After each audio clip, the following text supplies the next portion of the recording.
So here's the thing that we're going to destroy right now. The thing that we're going to destroy right now is this phrase that I've heard since Monday, which is best practices.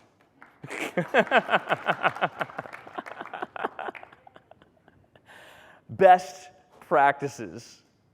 There's actually, Steven Shapiro is here with this great author who's a book called Best Practices Are Stupid. It's an amazing book. I think that this idea of best practices, think about this from a language-based perspective. From a language-based perspective, what best practices says is that I don't have to think.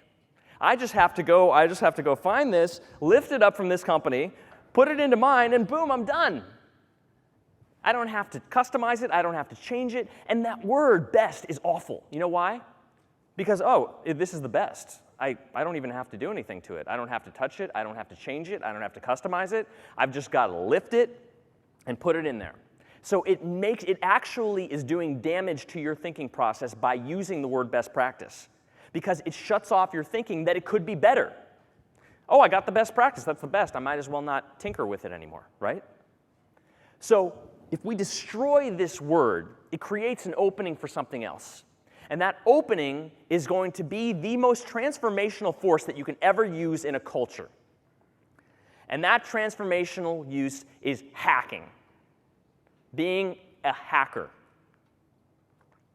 And let me tell you about this, because I think it's great that people have a negative reaction to the word at first, because you think of the word hacker and you think computer hacker who's bringing down whole networks, and that is a hacker. But that's a hacker using hacking for evil. But look at how effective they are.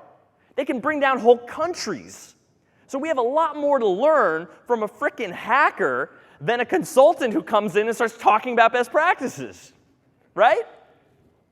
So what can we learn from these hackers? The way hacking works, and you can use it for good.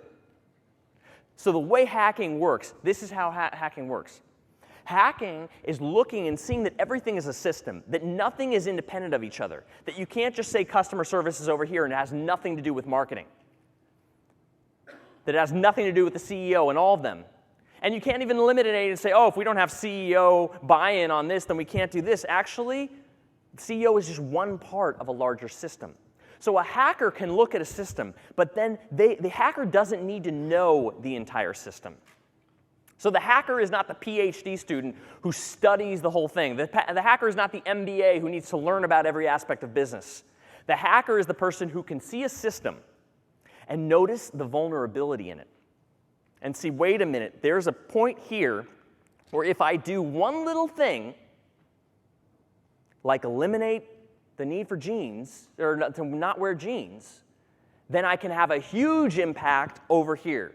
Energy throughout the company, right? Tiny little thing. But that's just one small example. A hacker doesn't look for a best practice. A hacker looks for an opening in the system that can be played with, that can be experimented with. Because here's how belief works.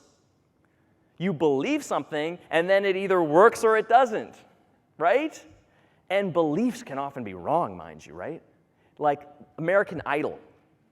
What is it, the most profitable TV show in history? And 4 networks turn it down because they believed it wouldn't work. But the network that said, who cares about belief? Let's do this and experiment, and it either works or it doesn't. Those are the winners. So I actually don't want you to believe a word I'm saying. I don't. Please do not believe anything. If you do, you've missed the whole point. The whole point is not to believe me. The whole point is to say, okay, wait a minute. I'm going to go back and hack the system. I'm going to take something, whether it be something I said or somebody else said, and I'm just going to go straight into action and play with that. That's when you know that you're affecting system-wide change, because you think you don't have the power to. You think you got to be the CEO. You think you got to have all the access to all the different stakeholders and channels. You don't, if you can find that vulnerability point within the system. Hack 2 is killing the word buy-in.